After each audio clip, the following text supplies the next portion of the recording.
Salam Pramuka. Halo kakak-kakak, kembali lagi bersama saya Suryan Dewi. Hari ini saya akan membawakan sejarah kepanduan dunia dan gerakan pramuka di Indonesia. So, stay tuned. Nah, pasti sudah tidak asing lagi bukan dengan gambar yang disediakan di layar.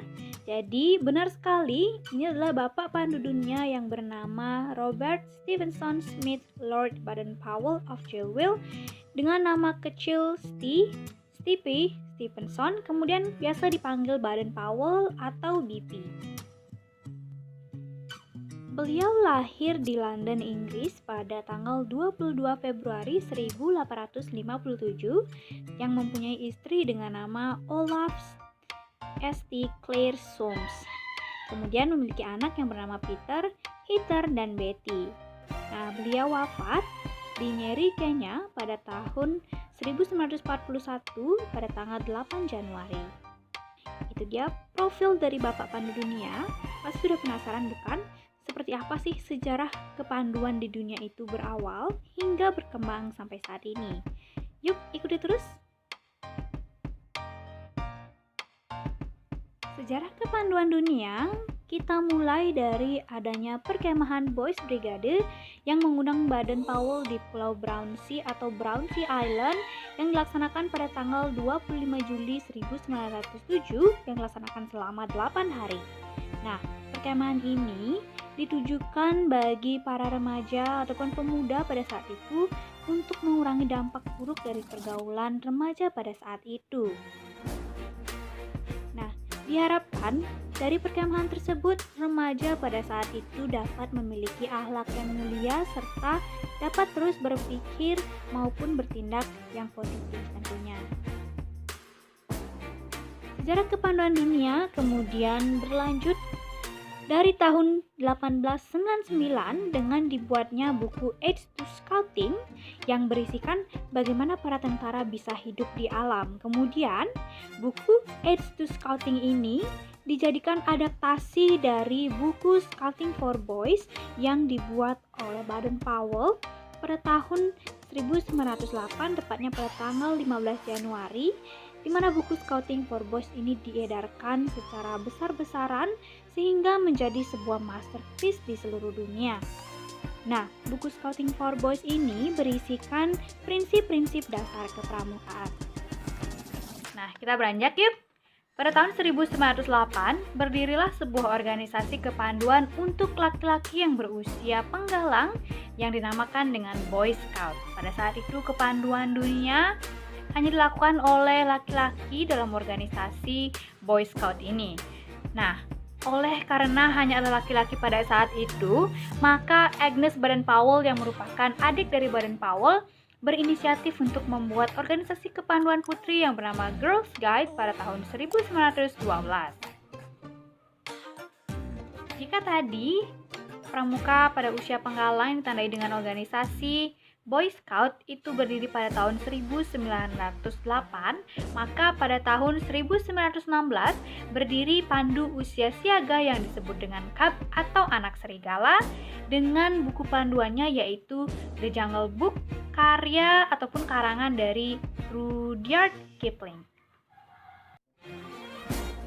Kemudian pada tahun 1918 dibentuklah Rover Scout atau pramuka usia penegak yang menjadikan Rovering to Success atau yang merupakan buku panduan yang diterbitkan oleh Baden-Powell pada tahun 1922 sebagai pedoman bagi pramuka usia penegak.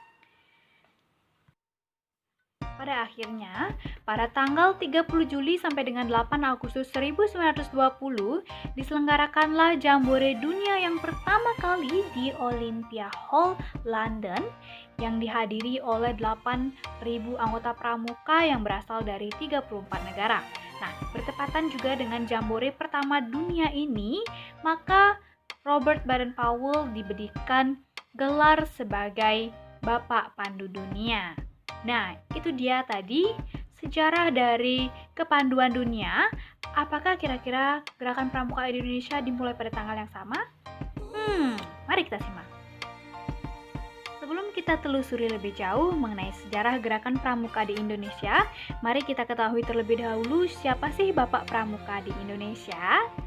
Nama beliau adalah Sri Sultan Hamengkubuwono IX yang lahir di Sompilan Ngasem, Yogyakarta pada 12 April 1912. Beliau wafat di George Washington University Medical Center, Amerika Serikat pada tanggal 1 Oktober 1988. Bisa dilihat pada jabatan beliau semasa hidupnya yang berperan bagi daerah Yogyakarta, kemudian berperan pada Kuartir Nasional Gerakan Pramuka dan juga di Indonesia menjadi wakil presiden yang kedua. Oke, langsung saja kita mulai ke sejarah gerakan pramuka di Indonesia. Pada tahun 1912, dibentuklah Netherlands Pathfinders Organisasi atau NPO yang merupakan organisasi kepanduan pertama yang dibentuk oleh pemerintah Hindia Belanda pada tahun 1912. Kemudian, organisasi tersebut berubah nama menjadi Netherlands Indische Pathfinders Vereniging atau Persatuan Pandu-Pandu Hindia Belanda pada tahun 1916. Pada tahun yang sama, yaitu pada tahun 1919, dibentuklah organisasi kepanduan oleh pemuda Indonesia yang diberi nama Japanese Pathfinders Organisasi atau JPO, kemudian diikuti oleh berbagai organisasi kepanduan yang bernafaskan nasionalis maupun keagamaan.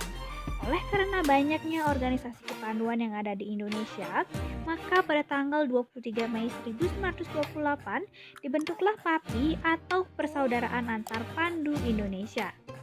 Kemudian pada tahun 1930 dibentuklah KBI yang menggantikan PAPI yang merupakan singkatan dari Kepanduan Bangsa Indonesia. Kemudian selama penjajahan Jepang, pemerintah kolonial Jepang sangat melarang keras adanya organisasi kepanduan yang ada di Indonesia.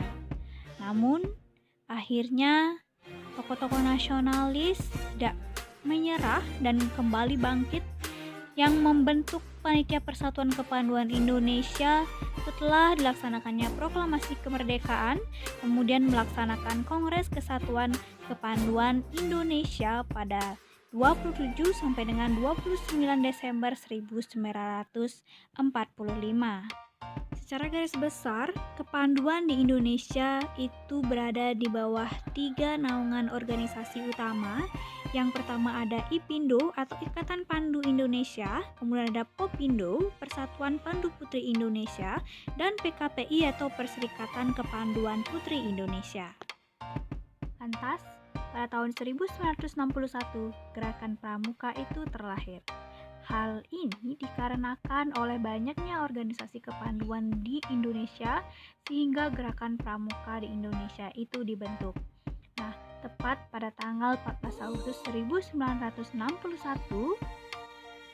dilakukannya pelantikan Mabinas, Kuarnas, dan Kuarnari serta penganugerahan panji-panji gerakan pramuka sehingga pada tanggal 14 Agustus 1961 kita peringati sebagai hari lahirnya gerakan pramuka Indonesia.